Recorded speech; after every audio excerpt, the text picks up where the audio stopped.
Dragi prijatelji, večeras ćemo u čudnim pričama na vaš zahtev obraditi jedan slučaj iz Bosilegrada. Naši pratioci iz Bosilegrada su tražili jedan slučaj koji se desio 2016. godine u njihovom gradu. Bosilegrad je pre svega jedan veoma lep gradić koji se nalazi na krajnjem jugu Srbije u Pčinjskom okrugu i ima doduše ne tako veliki broj stanovnika, ali to su izuzetno pošteni, časni i vredni ljudi. I uglavnom su bugarske nacionalnosti, ima nešto malo i Srba, a žive doduše u tom gradu u jednom malo većem procentu pripadnici romske nacionalnosti.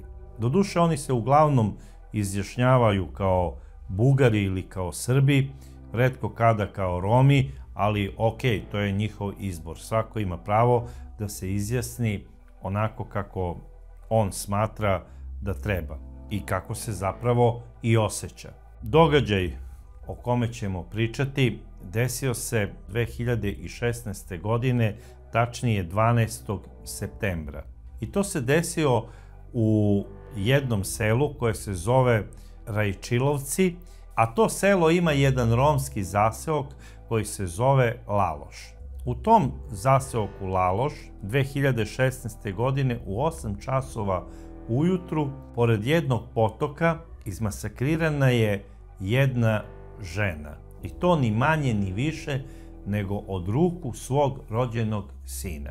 A ta gospođa zvala se Verica Vasev. Verica Vasev je rođena 1958. godine u Bosilegradu. Ona se udala u ovom zaseoku Laloš i tu je provela skoro ceo svoj život. Jako mlada se udala i ona je u Rajčilovcima živela i radila uglavnom kao nadničar i kao domaćica. Rodila je 9 dece i sve ih je izvela na put. Njen suprug bio je rudar, radio je u obližnjem rudniku olova i cinka koji se zove Karamanica i nalazi se u blizini ovog sela Rajčilovaca i pripada opštini Bosilegrad. I to je zapravo glavna ekonomska priča u ovom industrijski slabo razvijenom mestu. Veričin suprug je radio skoro 20 godina u ovom rudniku olova i cinka, donosio je platu svojoj supruzi, znao je da u slobodno vreme ode i da nadničari, da li kao zidar, da li da ide da bere kukuruz kome treba, znači neke poljoprivredne poslove, ili je odlazio sa nekim drvosečama da seče tamo drva u šumi. Nije štedeo sebe, radio je i kao seoski mesar. On je neretko vodio i svoju decu da mu pomažu u tim radovima kada je klao, recimo, zavisi da li je neki praznik ili onaj klasični svinjokolj, dečica su mu tu pomagala i to je sve tako funkcionisalo. Međutim, taj Veričin suprug imao je jedan nezgodni razgovor sa svojim daljim rođakom u Surdulici, u jednoj kafani, i posle neke kraće raspravke, to se desilo, koliko ja sam došao do informacije, sredinom 90. godina, on je potegao nož i ubio je tog svog rođaka i uhapsili su ga. I od tada je Verica faktički postala samohrana majka. Majka sa 9 dece, sada živi bez muževljeve plate koju je on donosio iz rudnika, bila je u ozbiljnom problemu. Ona je doduše išla, radila je tamo u tim nadnicama. Najčešće je kopala kukuruz i radila po nekim baštama, nekim domaćicama kako bi zaradila neku dnevnicu i kako bi donela deci da imaju za hranu i za najosnovnije potrepštine. Naravno, opština je ovoj ženi dala socijalnu pomoć i ona je primala dečje dodatke. Rodila je 9 dece. Da je to u vreme Tita uradila, njoj bi Tito bio kum, kao što je bio i mnogim drugim porodicama koje su imale 9 dece. E sad, kako je koje dete stasavalo, tako je i odlazilo trbuhom za kruhom i osnivalo i zasnivalo svoje porodice. Šta se dešava dalje? Verica u tom svom kućerku i dvorištu. Ona je živela sa onom decom koja su bila pored nje.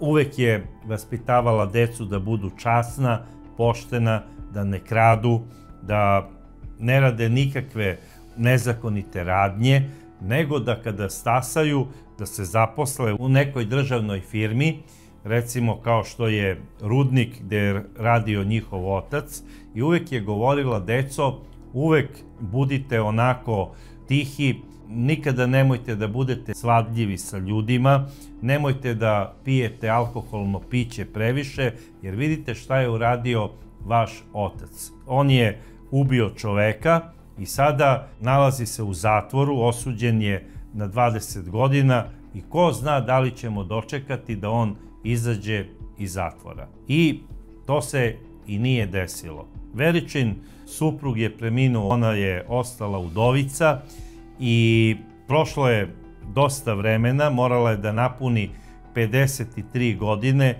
kako bi dobila zakonsku muževljevu penziju, zapravo porodičnu penziju. Kada je napunila 53 godine, Verica je postala i penzionerka. I dalje je primala za onu dečicu koja su kod nje socijalnu pomoć i te dečje dodatke i nekako je funkcionisala, a deca koja su stasavala, ona su pronalazila neki svoj posao kako su znala i umela. Jedan od momaka koji je stasao bio je i njen srednji sin Čedomir, koji je rođen 1981. godine. I čim je stasao u dečka koji može da radi, imao je 18 punih godina, i on se kao i njegov pokojni otac, a i neka njegova braća, zaposlio da radi kao rudar u rudniku olova i cinka. Bio je ekstra dobar radnik, nikada nije kasnio na posao, nikada nije uzimao bolovanje i svi koji su ga znali ne pamte da se Čedomir Vasev sa nekim posvađao, da je šefu rekao ne, da je bio agresivan po bilo kom pitanju. Svi su ga hvalili kao izuzetno mirnog, vrednog i poštenog radnika.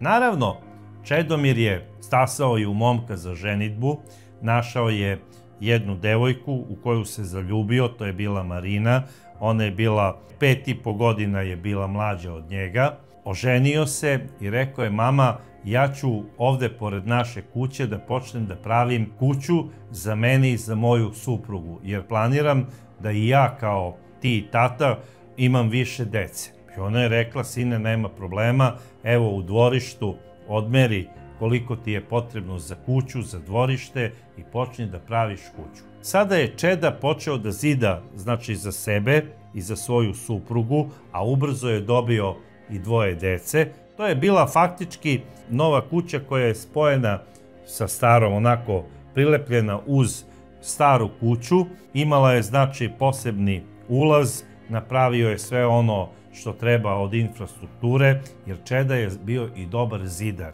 On ne samo da je bio dobar rudar, on je bio i dobar zidar. Ranije je radio i kao nadničar, znači u nadnicu kao građevinski radnik, znao je puno tih građevinara koji su mu besplatno dolazili i pomagali da on što pre napravi kuću. Naravno, tu su bila i braća, pomagali su svi ono u smislu fizički, a on je novac zarađivao koliko je bila rudarska plata, štedio je, nije pio po kafanama, osamostalio se, počeo je da funkcioniše kao druga porodica u istom dvorištu u kome je živela i majka.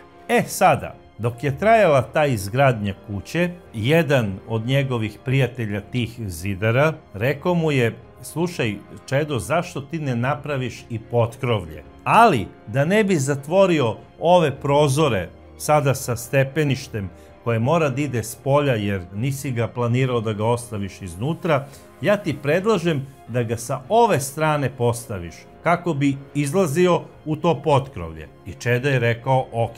On je podigao još jedan sprat, napravio je potkrovlje i stepenice, da ne bi sada zatvorio svoj prozor koji gleda na dvorište, on je stepenište počeo da zida ovamo iz ovog dela odakle je majkina kuća. i te stepenice su zatvorile jedan prozor majčine kuće. Bez obzira sada što je na njegovom zemljištu to stepenište, ono zatvara prozor majčine kuće i smatram da je tu Čeda napravio jednu grešku prema svojoj majci, a i prema braći i prema sestrama koji su još uvijek živjeli sa majkom. Malo je to bahato, zar ne? Morate da vodite računa, bez obzira što je sada stepenište počinjalo iz vašeg placa, ali zatvara prozor kuće vaše majke i vaše braće i sestara koji žive u toj kući. To nije korektno. I to bi svaki građevinski inspektor doneo rešenje o zabrani zidanja takvog stepeništa, međutim, pošto je sve to bilo bez dozvole, njegova majka nije ni tražila građevinsku inspekciju, jer moramo da znamo, znači to je, da kažem, divlje naselje i tako se u tom selu i zove to Romska mahala. To se dešava u delu sela, mislim da je celo selo malte ne bez dozvole ozidano, ali baš i nisam siguran, ali za ovu Romsku mahalu 90% sam siguran da je sve što je izgrađeno, građeno po nekim sopstvenim vizijama, bez traženja nekih posebnih dozvola za zidanje. E sada, kako su oni to posle uvodili u knjige, to i ne znam, ali znam da je sigurno Čeda ovu kuću zidao bez građevinske dozvole. Jer nijedan projektant ne bi napravio tu priču da stepeništem zatvorite ulaz ili prozor suseda. E sada, Čeda ponaša se onako malo bahato, njegova supruga Marina, ona učestvuje u toj priči, ono u smislu kako učestvuje u priči. Kada se Čeda posvađa sa svojom majkom Vericom zbog tog stepeništa, odmah Marina tu dotrči i počne ono bla bla bla bla bla i znate kako žene znaju da se svađaju malte ne do beskonačnosti ponekada. To preraste u ozbiljnu svađu. Čeda je mislio da će to da se smiri. Mislila su to i Čedina braća.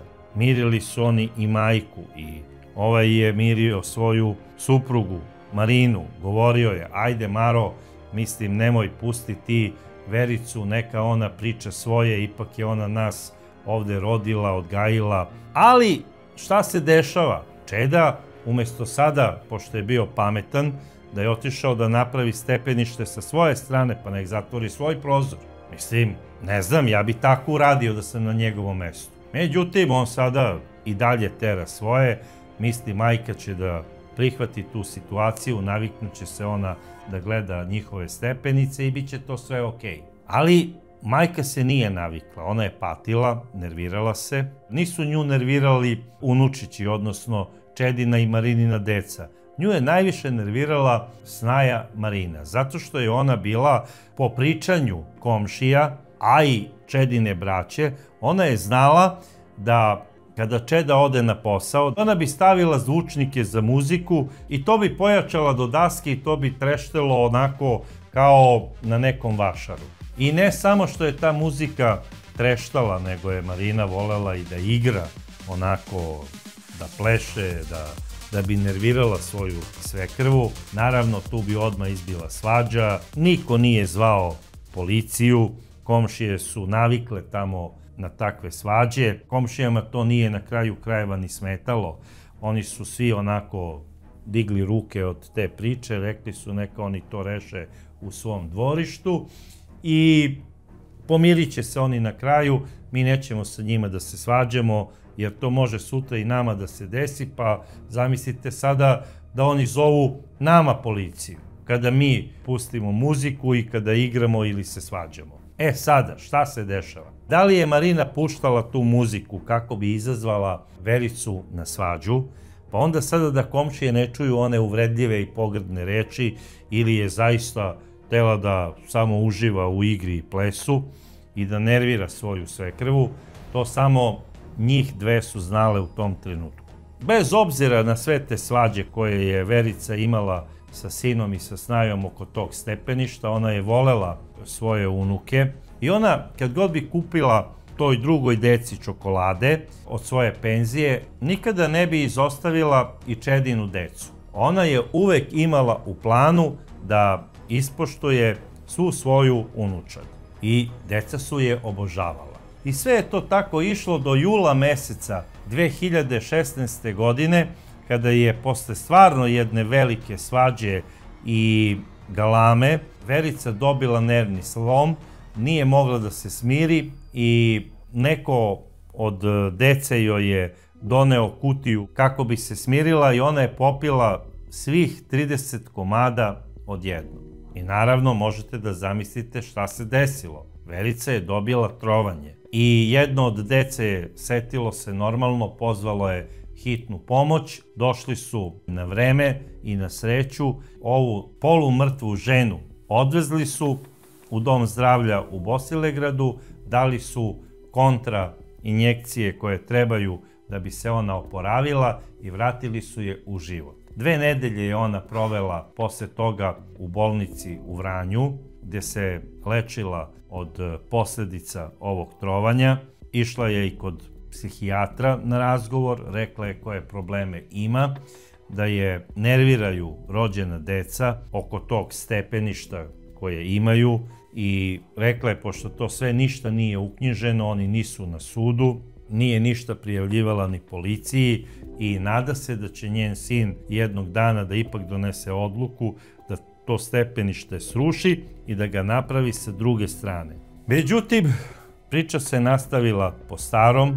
U međuvremenu Čeda je odlučio da da otkaz u rudniku i počeo je da radi sa jednom ekipom građevinara i išao je, znači, stalno od gradilišta do gradilišta, a u slobodno vreme je radio na svojoj kući sa svojim ortacima iz ekipe za koju je radio. Kada nije imao angažovanje na građevini, odnosno kada su iz nekog razloga imali slobodne dane, on bi koristio te slobodne dane da kod nekih prijatelja obavi neki svinjokolj ili klanje junadi, pošto je to znao odlično da radi. I on se tako snalazio, znači zarađivao je. Supruga Marina je bila domaćica, ona nije radila, čuvala je njihovo 2 dece i sve je to tako nekako išlo nekim uobičajenim šablonom njihovog života, malo svađe, malo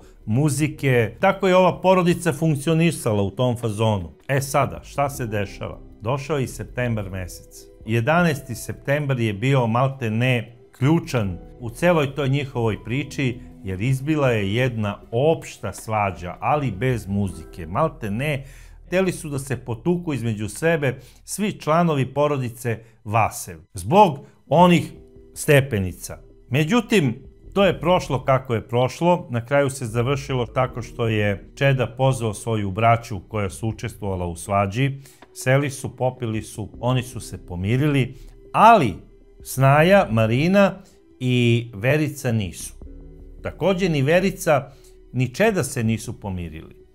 Rekla je Verica da će sutradan da ide do grada, da se raspita kod nekog advokata šta ona može da preduzme kako bi se Čedi srušilo to stepenište. E sada, Čeda je rekao, mama, nemoj to da radiš, ajde vidjet ćemo šta će biti, moram da razgovaram i sa Marinom, a moram da razgovaram i sa jednim dečkom iz moje ekipe koji je građevinski tehničar, da vidimo kako najbolje da izvedem priču i da napravim stepenište sa druge strane. I sve bi to možda i bilo tako, da u ponedeljak ujutru, kada je Čeda otišao na posao, Marina nije opet iznela famozne zvučnike i pustila muziku do daske, što bi se reklo. Muzika je počela da trešti, odmah je nastala svađa, bila je to, ludnica od svađe. Verica je uzela neku motku, pretpostavljam da je to bila drška od metle i krenula je da udari svoju Snaju Marinu. Ona je to primetila, uzela je one zvučnike, utrčala je u kuću i ugasila je muziku. I pozvala je svog supruga i rekla je, Čedo, dok si ti tamo na poslu, ja ne znam da li ću da preživim, evo umalo mi nekom motkom tvoja mama Vera nije razbila glavu. Ko će tebi sutra da čuva decu, a da ne pričam ko će da ti rađa, jedino da nađeš neku drugu, jer ja najverovatnije danas neću ni preživeti. To je bar posle Čeda izjavio da je navodno tako njemu rekla njegova supruga. I Čeda šta radi? Popio je duplu rakiju, seo je na svoj motor i krenuo je ka svojoj kući. On je za nekih 20 minuta bio kod kuće. Prvo je ušao u kuću, pitao je suprugu šta se desilo, kaže napala me je tvoja majka, htjela je da mi razbije glavu nekom drškom od metle i sada Čeda se tu iznervirao, rekao dobro, a gde je ona? Kaže došla je njena prijateljica i krenule su kod nje kući kako bi pile kafu. I onda je Čeda onako pogledao kroz prozor i video je svoju majku kako sa svojom prijateljicom i ide znači kod ove da bi pile kafu, jer je ta njena prijateljica čula tu glasnu muziku, svađu i pozvala je Vericu da dođe kod nje, da provede nekih par sati kako bi se sve to smirilo, jer se plašila da Verica ponovo nešto ne naudi sebi u smislu da popije neke lekove ili nešto drugo da uradi, ne daj Bože, sebi. Najverovatnije je da bi se to završilo i na tom kafenisanju tog ponedeljka, znači 13. septembra, da Čeda nije odlučio da potrči znači niz ulicu i da sustigne svoju majku kako bi s njom nešto razjasnio. Ta komšinica primetila je kako im prilazi u trčećem koraku Čeda i rekla je Verka, evo ga Čeda trči ka nama. Vera je odmahnula rukom, bar pokazivanju te prijateljice, i rekla je ma pusti, kaže budalu, sigurno trči do prodavnice. Međutim, Čeda nije ništa govorio, niti se obratio svojoj mami kada je došao do nje. On ju je odmah levom rukom uhvatio za njeno levo rame, a desnom rukom je iz svog zadnjeg džepa od farmerki izvadio mesarski nož i sve snage je ubo svoju majku u leđa. A onda je levom rukom povukao telo svoje majke i kada je ona pala, Čeda nastavlja da je bode po grudima i to sve u predelu leve strane grudnog koša. Zapravo ciljao je srce. On je zadao 11 uboda, a pokazivanju svedoka, odnosno nesretne žene koja je pokušala da ih razdvoji, ali nije mogla, niti više nije smela, jer je Čeda mnogo jači od nje, drži nož u rukama. On je počeo da bode nesretnu ženu i da pravi neke zaokrete nožem, kao da burgija po njenom telu. U tom njegovom ludilu on je nesrećnoj ženi ne samo da ju je ubio, nego nesrećnoj ženi je, kako je posle obdukcijom ustanovljeno, odsekao joj je levu dojku. Znači, odsekao je svojoj mami dojku kojom ga je ona hranila. A onda je podigao telo svoje mrtve majke i odneo je tu do jednog potoka, pored puta, i bacio je mrtvo telo svoje majke u jednu baru.